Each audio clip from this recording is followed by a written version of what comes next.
Okay, so you're scrolling through your playlist, right? You've got your favorite artists, your top tracks, but have you ever stopped to think where all that music really came from? I don't mean like last year's hits. I'm talking about the real origin story. Well, today we're going to fire up the musical time machine and find out. And get this, this is the crazy part. The actual DNA of the music you're listening to right now, it was being written over 100 years ago, way back in the American South. Yeah, seriously. So think of it like we're on a quest to find the original source code for all modern music. You know, the very first samples, the first beats that got remixed over and over again into everything we listen to today. So, you ready to find out how it all connects? All right, to find the real beginning, we've got to go back, way back. The story really kicks off with the musical traditions brought over to America by enslaved people from Africa. This is like the foundational layer. It's the operating system that everything else is built on. So what exactly was in this musical DNA? Well, first off, you had these super complex rhythms. The beat was absolutely king. Then there was this thing called call and response. You can think of it like the original duet feature on TikTok, you know? One person sings a line and then a whole group answers back. And this part is crucial, improvisation. Basically, making stuff up on the spot. It's like a freestyle rap battle. And all of this was driven by these amazing drums and percussion. Okay, so now I want you to imagine taking all that incredible musical DNA and dropping it into one of the absolute hardest situations you can think of. Enslaved people in America, they took these traditions and adapted them. It wasn't just about surviving, it was about communicating, about finding hope, and just holding on to who they were. This was music with a serious mission. And this came out in two main ways. First, you had work songs. These were sung out in the fields, and they used that same call and response to keep a steady rhythm going. It honestly made the unbelievably tough work just a little more bearable. Then you had spirituals.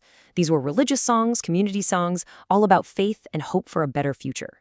The key thing here is that both were just packed with raw, real-life emotion. Okay, so what do you get when you take those work songs and those spirituals and you mix them all up with these new, uniquely American experiences? Well, you get the first massive remix in music history. You get the blues. And this is where all those personal stories of struggle and just, everyday life finally found a voice. So the blues has this super recognizable structure, and the most famous pattern is called the 12-bar blues. The best way to think about it is, it's kind of like a filter on TikTok or Instagram.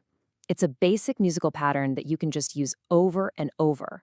But every single time, you put your own unique story, your own vibe right on top. It's so simple, but it's absolutely brilliant. And it wasn't just the music, the lyrics had a pattern too. It's called the AAB pattern. Here's how it works. You say a line. Then you say that exact same line again, to really let it sink in. And then boom, you hit him with a third line that kind of answers or finishes the thought. It's such a simple but powerful way to tell a story. Okay, this is where things start to get really, really interesting. You've got all these amazing musical ingredients floating around, the African rhythms, the deep emotional stories of the blues, and they all start to flow into one single city, New Orleans. You can basically think of it as the ultimate creative laboratory. And inside this lab, man, they had all the perfect ingredients. Okay, so first, you've got the melodies and that raw feeling from the blues. Then, you add in these loud, powerful instruments from marching bands. We're talking trumpets, trombones, and of course, you throw in that key ingredient we talked about, improvisation, that freedom to just freestyle, and you put it all on a base of those deep African rhythms. So you take all of that, you mix it all together in this incredible cultural hotspot that was New Orleans, a place where music was literally everywhere, from parades on the street to late-night parties. And what do you get? Boom! You get jazz, a sound that was brand new, totally energetic, and unlike anything anyone had ever heard before. So what's really the difference between the two? Let's do a quick vibe check. Okay, the blues, that's the foundation. It's the feeling, the story. But jazz? Jazz takes that foundation and just injects it with pure energy and freedom. See, in jazz, improvisation wasn't just some small part of the song. It was the song. It was the main event. It was like a real-time musical conversation, with musicians responding to each other on the fly. Kind of like going off meta in a video game, or like that freestyle rap battle, but with trumpets and trombones. And this new sound, it was just so good, so infectious. There was no way I could stay in just one city. Jazz was about to go viral, 1920s style. So first, it spread the old school way. Musicians traveled all over the country, taking the sound with them from city to city. But then came the real game changers, radio and records. You got to understand, this was like the invention of YouTube or TikTok back in the 1920s. All of a sudden, anybody anywhere in the country could hear this wild new music, and it just exploded. Now, every great movement has its icons, right? That one superstar who just changes the whole game. And for early jazz, one of the absolute biggest was a guy named Louis Armstrong. This guy basically had musical superpowers. I mean, his trumpet playing was legendary. But here's what made him a real game changer.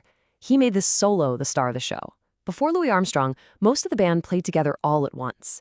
He was the one who stepped into the spotlight and showed that one single musician could just take over and tell their own amazing story. And he didn't just do it with his trumpet, he did it with his voice. He invented this style called scat singing, where you just improvise with nonsense syllables, using your voice like it's another instrument. The guy was a total innovator. So after going through all of this, what's the one big takeaway? What's the most important message here? It's really this. Music isn't just a bunch of random sounds. It grows directly out of people's real-life stories, their struggles, their happiness, their deepest feelings. You know, when you think about it, from those African work songs to the blues to jazz and then all the way down the line to the songs on your playlist right now, music has always been the voice of a generation. So that just leaves one last question for you to think about.